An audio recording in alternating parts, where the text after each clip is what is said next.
We're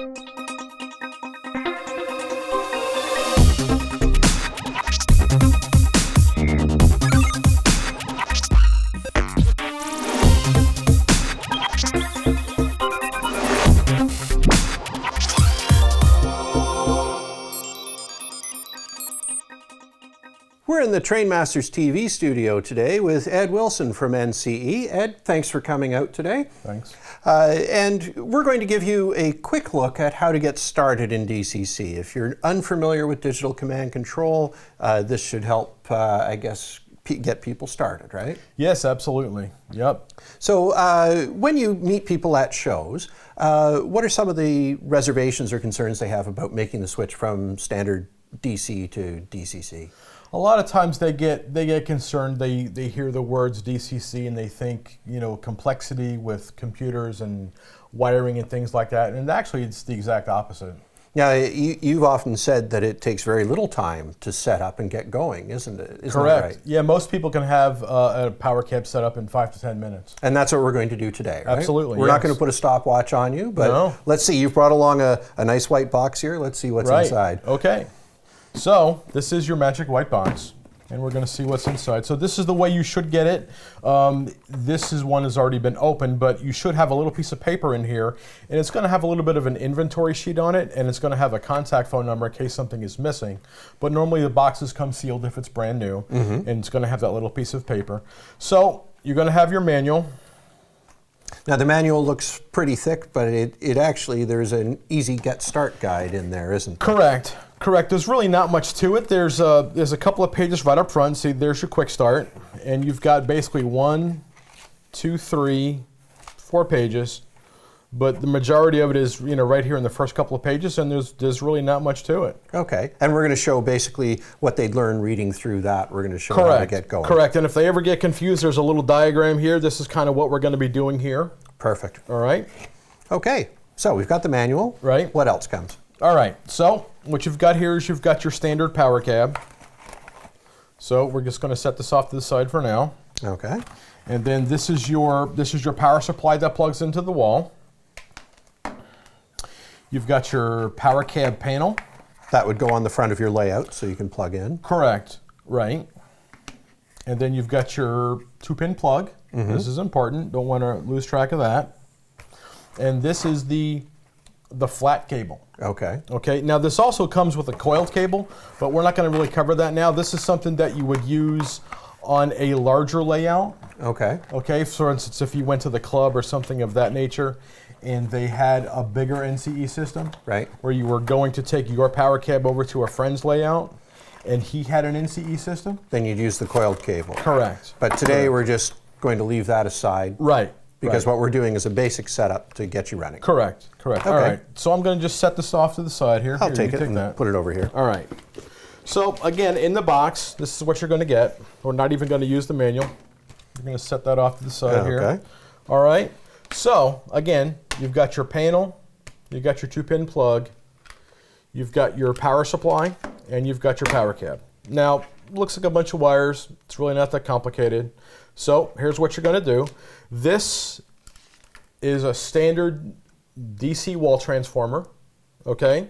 Okay. So this looks similar to what you would get like when you buy a cell phone. Right. Okay, very similar. So I've got my power strip here. Power strip's on, just in case. Always want to make sure your power strip's on. Before I go further, I want you to understand that the Powercab does not have an on and off switch. So this is why I recommend that you use a power strip. So when you're done using the Powercab, you can just turn your power strip on and off. Perfect. All right. So we're going to plug our power supply in here. Now, what we're going to do is we're going to take our DC power supply, and right on the back, you can see where everything plugs in. So there's a DC power jack right there. We're going to plug that in.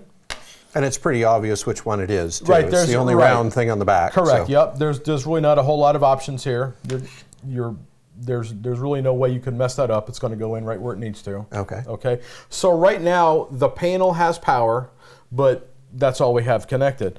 One thing to be aware of is the Powercab is a 3-in-1 item. Okay. Okay.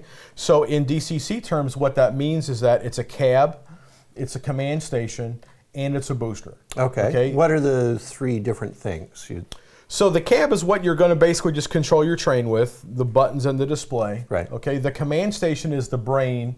That's what translates everything and does all the fancy, all the fancy. So if you had footwork. several cabs hooked up, it's the one that manages the traffic. Correct. Yeah. Okay. Correct. And then the booster is really just an amplifier. It's basically taking the information from the command station and boosting it up to a signal that can actually run trains. Okay. Okay? And all three of those are built into here. All right. All of that to say, when we're using the flat cable, this flat cable is a 6-wire flat cable. Okay? And the reason this is important is because this 6-wire flat cable has track power going through it, and it has the wall power. Oh, okay. Okay? So the wall power comes in through here, and it actually gets to the power cab through this cable. Okay. All right. So when you're looking at the panel, the LED is on the bottom. All right. All right. You're going to plug the power cab flat cable in there, snaps in. And it goes into the left one. Correct. And that's important when you're using this as a command station as well, right? Right. Okay. Right. You always want to plug in on the left side with the flat cable with the LED on the bottom. Okay. Okay. And we'll know whether we did that right or not in a minute. All right. So if you've got this plugged in on the left side with the flat cable, then what you're going to do is you're going to plug this into the bottom of the power cab. Right. And we should get a red light. We have a red light. Look at that. And it's powering up here Right. and saying all sorts of things. Right. Now, we're still not connected to the track. Correct. But at least we know we've got everything powered up and running correctly. Okay. All right. So this is the 2-pin plug that was in the box. Okay. So now what you need is you need a way to get it connected to the track. Okay. Okay. No, I've already rigged one up here. Different color. Doesn't matter. But same Oh plug. yeah, absolutely. So on the back of the panel is a jack for this 2-pin plug. Okay. All right. So we're going to flip this around in the back, and you can see right here. All right. That's where the 2-pin plug goes in. And this little plug, you just take wires and strip them, put them in, and screw it shut. So Yep. it's a quick job with a screwdriver. Yep. There's really not much to it. You just open these all the way up to the left, put the wire in all the way back to the right. This takes somewhere around a 16 gauge. Okay. So, anything that you can, as long as you've got a 16 gauge stranded wire, work in there just fine. All right. Tighten them down pretty good. Perfect. So then you're just going to plug this into the back of the panel, and then I'm going to cheat a little bit. But this is actually what a lot of people start with, and this is fine. It works fine on a workbench, Oh, too, absolutely. if you're using it to test locomotives on a workbench. Correct.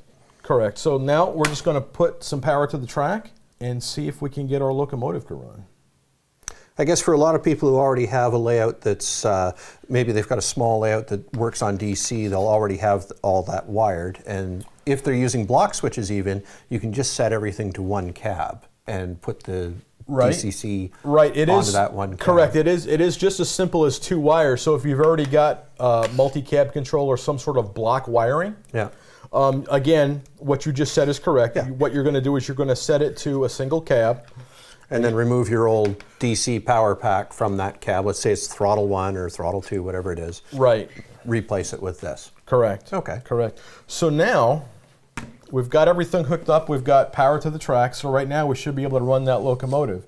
So I've got the locomotive number already on here. 5533. Right. If I didn't, so what you would do is you would hit select loco and you would go 5533 and then enter. And now we should be able to run some trains. Let's give it a try. All right. There it is. Look at that. That's it. Moving beautifully. So in real time, I don't know how long that was. That was probably less than 10 minutes, I think. I would think it's pretty quick. Yeah, there's really not much to it. Again, 2 wires to the track, 10 minutes to plug it in and hook it up and get ready. Excellent. Well, thank you for coming into the TrainMasters.TV studio Thank you. today. If you want to see more videos, please check the NCE website. And also, Ed is going to be joining us on TrainMasters.TV to do a whole series on getting started with DCC. Be sure to check it out. Thank you. Thank you.